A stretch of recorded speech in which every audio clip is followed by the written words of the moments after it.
Kung ako napatunayan nilang kasali ako dyan, pwede ako mag-resign bilang senador. Ako po lang po tinitira nito eh. Pinepersonal ako na pilit niyang sinasabi na involved po ako dito sa Pogo. Protector daw ako ng Pogo. So, ngayon, tinatanggap ko yung hamon mo kung may ebidensya na may hawak po ako na tax declaration. Nakalagay, tax declaration. Itong isang senador na artista, magaling ito sa probinsyano. Kaya nahalal, no? Pinuno ito sa probinsyano na make-believe na drama. Pero hindi niya kalain na may nakasubaypay pala na isang vlogger na may mga ebidensya against him. Pero sa galit niya, nagsalita siya sa Senado. Ito, pakinggan natin si Ginoong Lito Lapid. Lito Lapid. Hindi ito Rex Lapid, ha? Lito Lapid.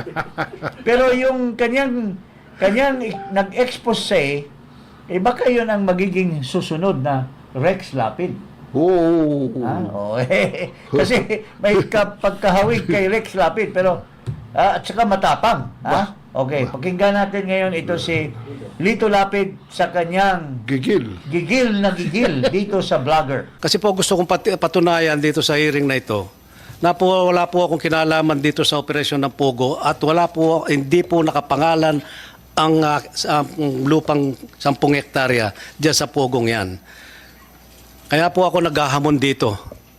Kung ako napatunayan nilang kasali ako dyan, pwede ako mag-resign bilang senador. Gusto ko lang pong tanong, kasi itong vlogger na tumitira sa akin, sa ating mga senador, ako pa lang po tinitira nito eh. Pinepersonal ako na pilit niyang sinasabi na involved po ako dito sa Pogo, sa Porac, na ako raw ang may-ari ng lupa dito sa 10 hectares na tinatayuan ng Pogo sa Porac. At protector daw ako ng Pogo doon sa Porac. Siguro alam din naririnig din ni Mayor, si Mayor din tinitira din doon, at saka si Engineer. Nagkaroon na po ng hearing. Medyo mahaba lang po ng konti ito, Madam Chair, na kami ang protector ng Pogo sa Porac. Siguro naiintindihan. Kasi si Senator Wing Gatchalian, nakita ko yung report mo sa balita. Merong nakitang medyo marahas, sabi mo, pinakamarahas to, pinakamalaking Pogo. At ang tanong ko lang kay Engineer Glenn, ilan ba ang building do sa 10 hectares na do sa Porac? Good morning po, Your Honor. Good morning, Good Engineer afternoon po. Lansangan. Please proceed. Base po dun sa mga application namin, 42 buildings po, yun nandun po. Hindi 46 ha? Hindi po, kasi yung unang application nila po, baka na-appreciate po nila na separate yung mga buildings. Pero dun sa application po sa amin, isang building lang po yun. Problema nitong Lito Lapid? Unang-una, sinabi niya na ako raw ay tinatanggi niya na wala siyang lupa dyan. Okay. So, ngayon, tinatanggap ko yung hamon mo kung may ebidensya. Ito, may hawak po ako na tax declaration. Nakalagay, tax declaration. Lapid Manuel and Lapid Marisa T. Spouses. Kailan ibinigay? 2010. So, ibig sabihin, ano ito? At saka, Lito Lapid, huwag ka na magmaang-maangan na hindi mo alam na mayroong Pogo. Nakakasar. Tapos, kikwento ka yung engineer doon, kilalang-kilala mo, yung si Mayor, kilalang-kilala mo, bakit sasabihin mo yung Pogo ay hindi mo alam? Mr. Lito Lapid, tinatanggap ko ang hamon mo na patunayan ko na ikaw ay protector ng Pogo. At kung mapatunayan ko na magre-resign siya, sige nga, tatanggapin ko yung hamon. Una, ikaw, Mr. Lito Lapid, ay gobernador po sa Pampanga hanggang 2004. Ngayon, tandaan mo, ito ipapakita ko na mayroong isang Mr. Roberto Cruz na nagngangalan, siya po ang representante ng mga magkakapatid na Cruz na ang involved dito ay 106.6 hectares na kinuha ng mga Roberto Cruz sa kanyang mga kapatid na kinuha niya, naibigay na ito sa mga magsasaka diyan sa Purak. Anong nangyari?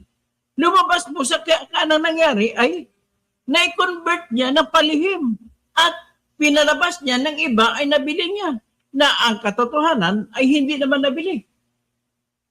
At yung mga lupang yan, iyan na po, part ng lupang yan, nung Gobernador pa si Lito Lapid, ay binigyan siya ng party ni Mr. Roberto Cruz. O ngayon, ito ipapakita ko sa inyo yung pruweba na noong 2003 ay tinulungan niya ni Mr. Lito Lapid bilang gobernador ng Pampanga, yung si Mr. Roberto Cruz, para maaprubahan ang pag-convert ng lupa mula sa agricultural papunta sa non-agricultural. O ito yung kaso. Ipapakita ko sa inyo ang kaso. Isang application lang, isang building lang. Isang application lang po, isang building, yung unang phase ng application po nila. Hindi nyo na-monitor kung ilan hanggang 46 daw eh. Daw Yung po kasing application po nila, Your Honor, bali 3 phase po yan. So yung una po, yung sinasabi kong Thai Court Complex, yung pangalawa pong application nila is yung 28 buildings, at saka yung huli po, yung 13 buildings po. Sinong original na may-ari ng lupa? Base po dun sa mga Pinatayuan ng Pogo ngayon. base po dun sa mga application sa amin po, yung mga Cruz siblings po. Galit na galit si Lito Lapid dito sa vlogger daw. Pinapahuli niya sa NBI. May mga kaso daw yan. Pero binabalikan siya ngayon nitong vlogger. Oh. At sinasabi, Cruz family daw ang sabi nitong mayor ang may-ari. Pero ini-insist ni vlogger, itong vlogger, si Toto, na si Lito Lapid talaga ang may-ari. Ito po, pakinggan natin siya. Papunta sa non-agricultural.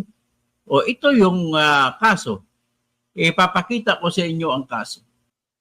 O tingnan nyo maigi, Lito Lapid. O di ba? O nabasa mo ba yan, Mr. Lito Lapid? Department of Agrarian Reform. Ang title ng kaso ay Petition for Revocation of the Conversion Order of July 25, 2003 na panahon na ikaw gobernador ng Pampanga, issued by the Honorable Department of Agrarian Reform for the conversion of 489 parcels of agricultural land to residential, commercial, and ecotourism with an aggregate area of 106.4203 hectares located at Barangay Pulongmanga, Purak, Pampanga. So, ang mga petitioner ay mga farmers na hindi naman lahat ng farmer nag-petition, pero ito ang isa sa mga farmers, mga iilan sa mga farmers na nag-petition po. Ito, Romel Tolabot, Jillian Maninang, Rolando Balatbat, Marlene De Ruiz, Arthur Galang, Rinaldo Isbalatbat, Glenn Y. Carlos, Gerardo M. Austria, Edison Sarmiento, Vivian Maraya, Rolando Mogalios, Pablo Panalo, Oji Umali, Jason Balatbat, Rodel Sanchez, Rodelio Balatbat, Arnel Benco, Mario M. Manalili, Juan Santos, Ruel Dunca, Rosel S. Barrios, Alejandro Benco, Manuelo Galang, and Cecilia Benco. Ang mga respondiente ay si Ellen C. Roque, Nila T. Cruz, Froilan Cruz, and Ronaldo T. Cruz, all represented by Roberto Liwag Cruz of Perth Realty Development Corporation. Sinabi dito, for resolution is a petition for revocation of the DARCO order. Okay, itong order na ito ay patungkol sa isang order na inilabas noong July 29, 2003 at na-convert sa 489 na lote sa mula sa agricultural papunta sa non-agricultural o commercial o residential. At ito ang utos ng korte ito ng Department of Agrarian Reform na ang sekretary noon ay si Obet Pagdanganan. Sabi niya, wherefore, premises considered, si Gloria Macapagal pa itong presidente, the application for conversion of agricultural land to residential, commercial, and ecotourism of 489 parcels of land with an aggregate area of 106.42 or 3 hectares located at Barangay Pulong Manga, Purac, Pampanga is hereby approved subject to the following conditions. Kailangan mag-i-develop nila. Okay?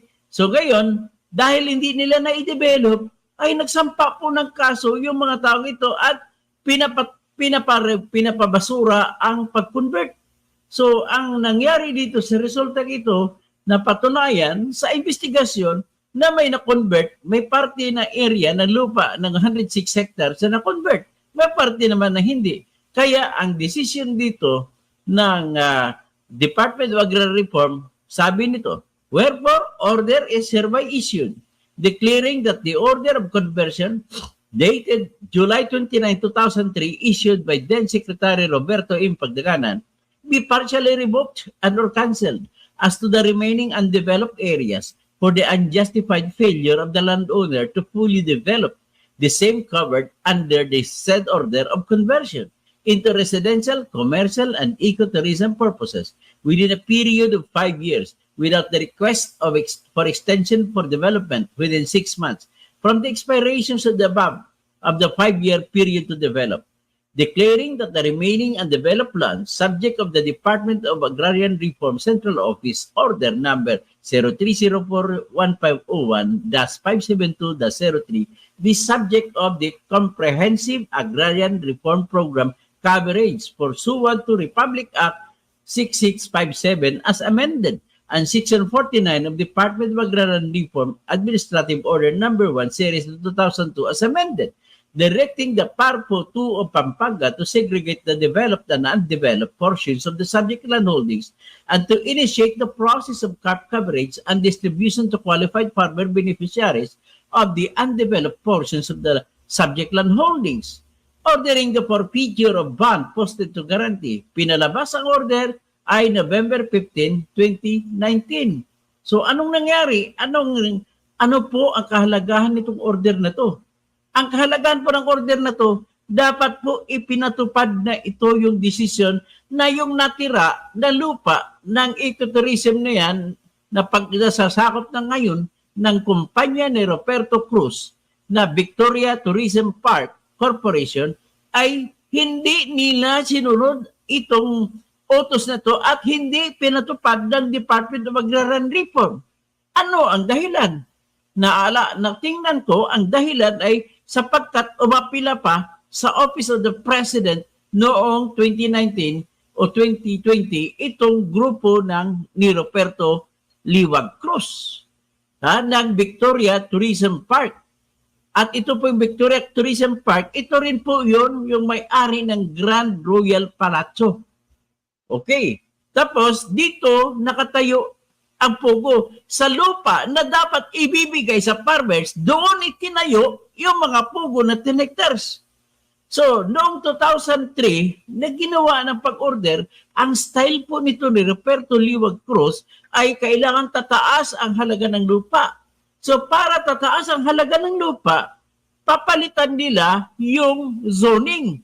Ang zoning ng Purac para maging matataas ang lupa, gagawin nila ito na commercial, residential at hindi na agricultural. Kung agricultural, mas mataas na yan siguro na 500 per square meters.